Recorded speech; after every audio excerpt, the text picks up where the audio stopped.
دەستگای میدیای کورسات پێی نایە نێو 17 ساڵەی تەمەنیەوە.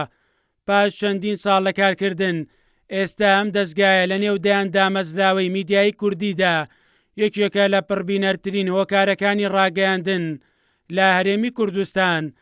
سەرەتا کەناڵی کورسات وەک ئەزموونێکی سەرکەوتوو لە یەکی کانونی دووەمی ساڵی 2010 دەستی بە پەخش کرد بەهۆی پەیامە نوێ و کاریگەریەکەیەوە هەرزوو کورسات بووە جێگەی متمانەی بینەرانی، بە تایبەت کە کەناڵەکە پارێزگاری لە بنەما نیشتیمانی و نەتەوایەتیەکانی کردووەتە پێشینەی کارەکانی و هەرەمەش وای کرد لە ماوەیەکی کەمدا ببێتە دەنگ و ڕەنگی هەمووان.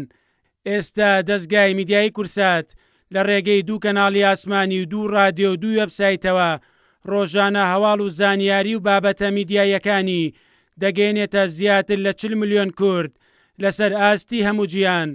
دەستگای میدیای کورسات لەگەڵاتنی ساڵی نوێدا پێدەنێتە نێو 17 ساڵەی تەمەنیەوە.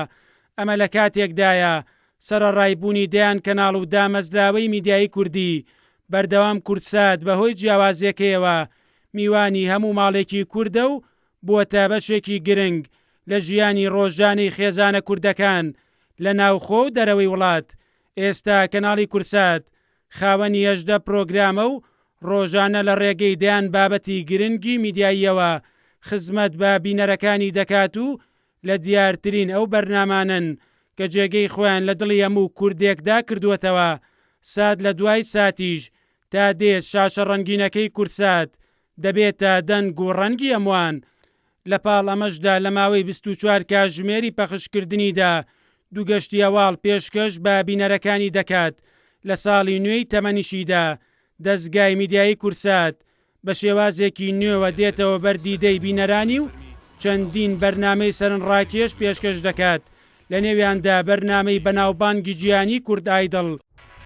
ئێستا کاتی هەڵبژاردنە.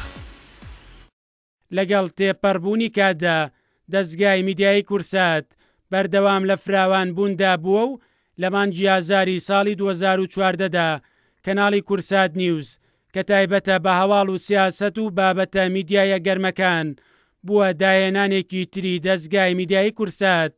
ئێستا کورسات نیوز سەرەڕای کەمی تەمەنی بووەتە سەرچاوەیەکی گرنگی میدیایی و ڕۆژانە بە زمانێکی پارا و زۆرترین زانیاری لەسەر چاوەی دروست و باوەڕپێکراوەوە دەگەێنێتە بینەرانی. لەگەڵەوەشدا بەردەوام کەناڵەکە لە فراوان بووندایە و لە ڕێگەی پرۆگرامی نوێوە دەیەوێت خزمەتی زیاتر بە ڕاگەیاندنی کوردی بکات. دەنگی کورسات دەنگمانە دەنگی هەموو کوردانە.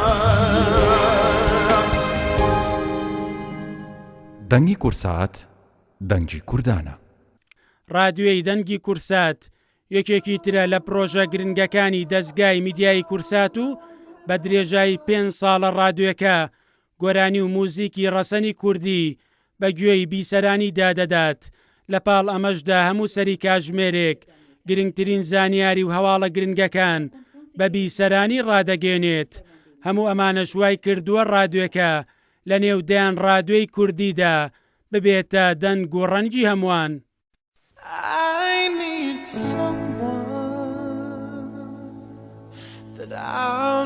ڕادیۆی The Voice of کورسات داهێنانێکی تری دەستگای میدیای کورساتە.